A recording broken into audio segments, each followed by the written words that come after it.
Assalamualaikum warahmatullahi wabarakatuh. Selamat pagi kelas 4C. Bagaimana kabarnya hari ini? Semuanya sehat? Semuanya sudah siap untuk menerima pembelajaran kali ini? Oke. Pak Wisnu harap semuanya sudah siap dan sekarang posisinya tidak ngantuk atau tidak males-malesan ya. Sebelum kita mulai, marilah kita berdoa. Berdoa menurut agama dan kepercayaan masing-masing. Berdoa dimulai.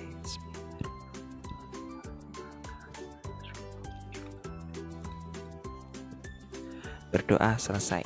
Ya, kali ini kita akan melanjutkan tentang materi IPS yang ada di tema 2 subtema 3 ya.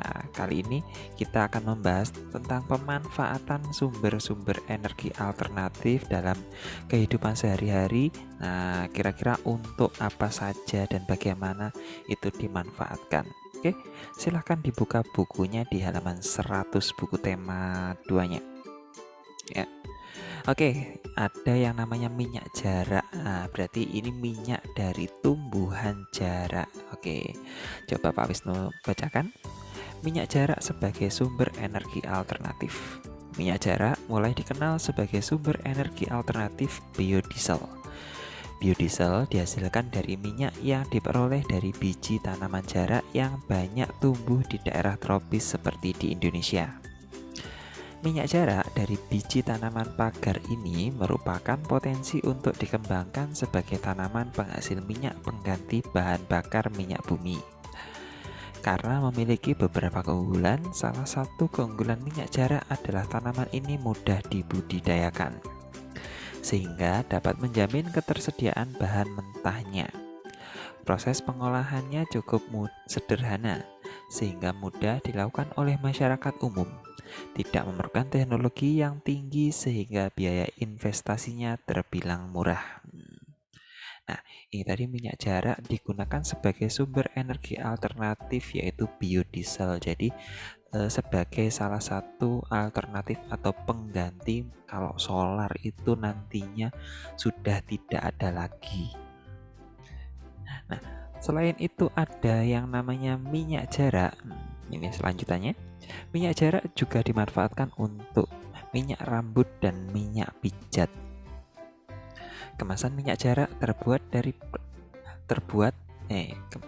kemasan minyak jarak dibuat lebih praktis sehingga memudahkan penggunanya.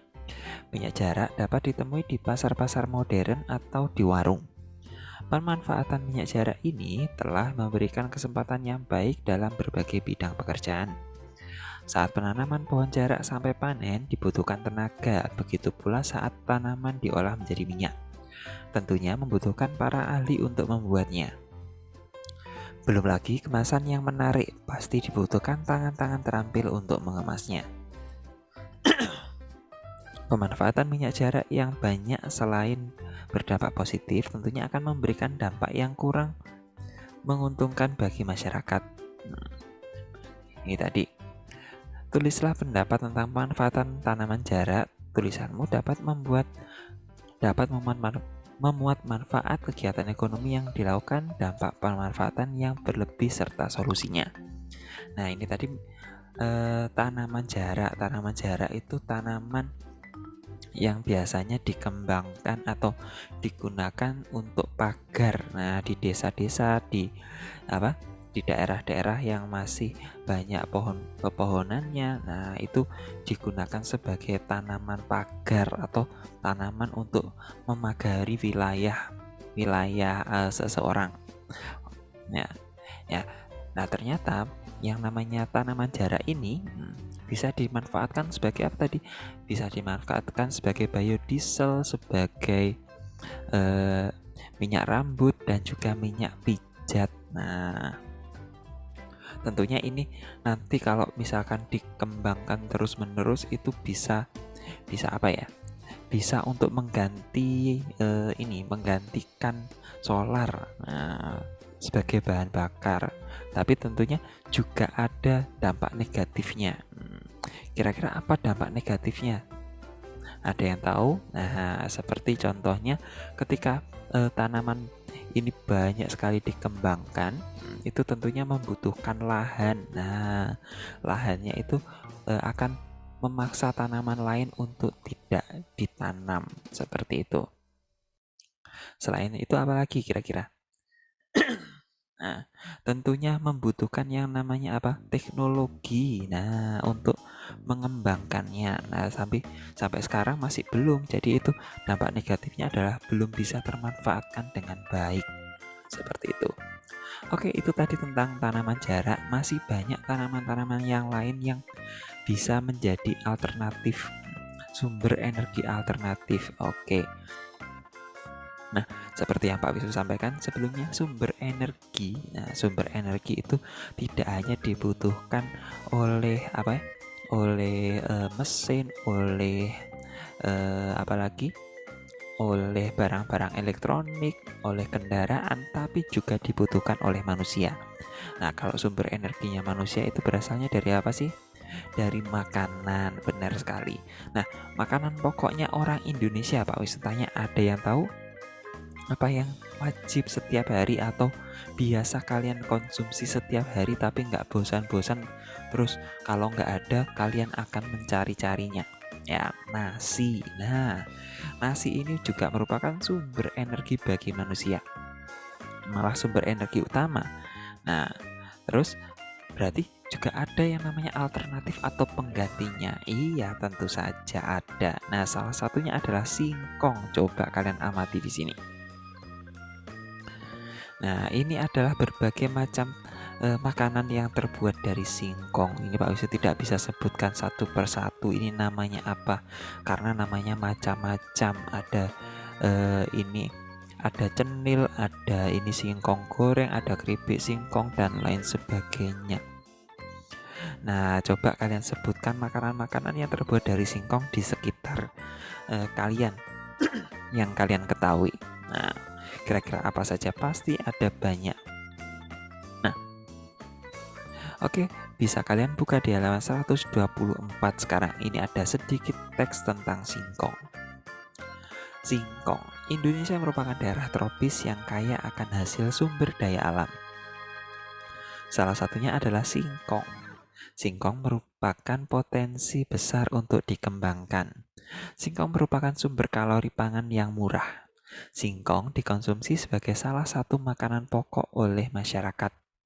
Singkong yang merupakan tanaman yang kaya karbohidrat, terdapat kandungan gizi seperti protein, vitamin C, kalsium, fosfor, kalori, lemak, zat besi, dan vitamin B1 pada singkong. Dengan berbagai kandungan gizi yang terdapat pada singkong, maka singkong baik untuk dikonsumsi.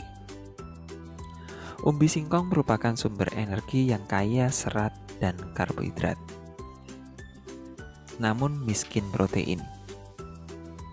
Sumber protein justru terdapat pada daun singkong.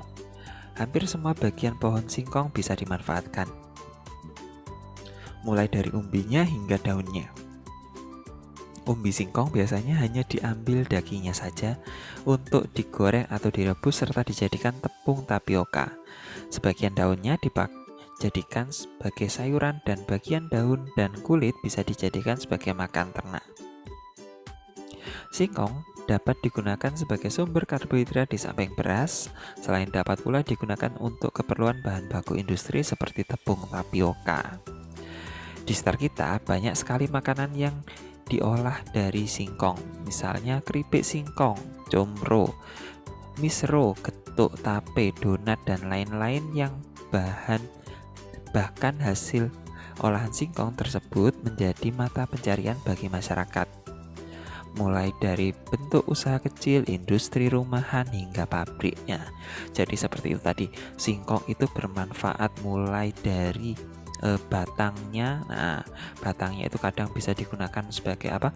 Sebagai pagar atau tanaman untuk pembatas. Terus daunnya itu sumber protein. Terus ini umbinya itu sumber karbohidrat.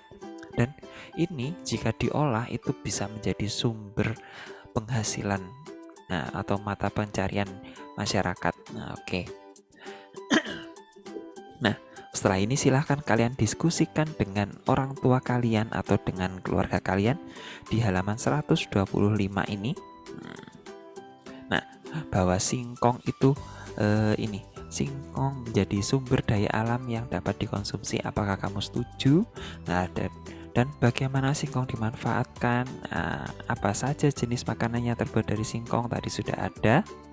Bagaimana singkong dapat mempengaruhi kesejahteraan masyarakat? Jadi kalau singkong itu dimanfaatkan dengan baik, misalkan ada petaninya menanam singkong, singkongnya dijual ke pengepul. Nah, di pengepulnya itu nanti dikumpulkan lalu dijual ke pabriknya bisa membuat tepung tapioka. Nah, dari tepung tapioka nanti dijual lagi ke industri rumahan-rumahan yang membuat kue. Nah, dari kuenya itu terus dijual lagi ke masyarakat. Oke. Nah, dari situ akan mempengaruhi ke kesejahteraan masyarakat. Nah, bisa menjadi sumber mata pencarian di masyarakat untuk untuk berjualan. Nah, seperti itu. Oke. Jadi itu silakan didiskusikan dengan dengan keluarga kalian, dengan teman kalian, dengan kakak kalian, nah, dengan orang tua juga boleh.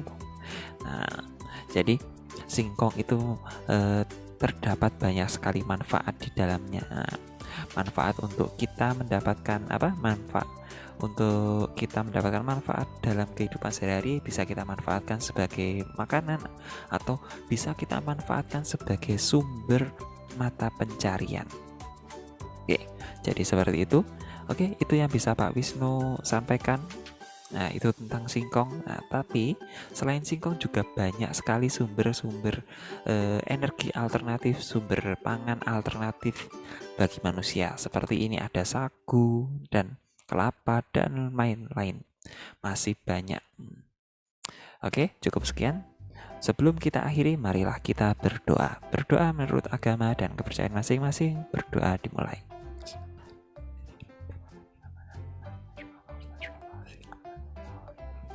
Berdoa selesai.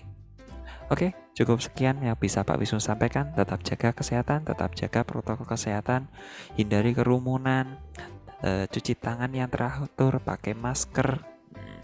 Pak Wisnu akhiri. Assalamualaikum warahmatullahi wabarakatuh. Selamat pagi. Dadah.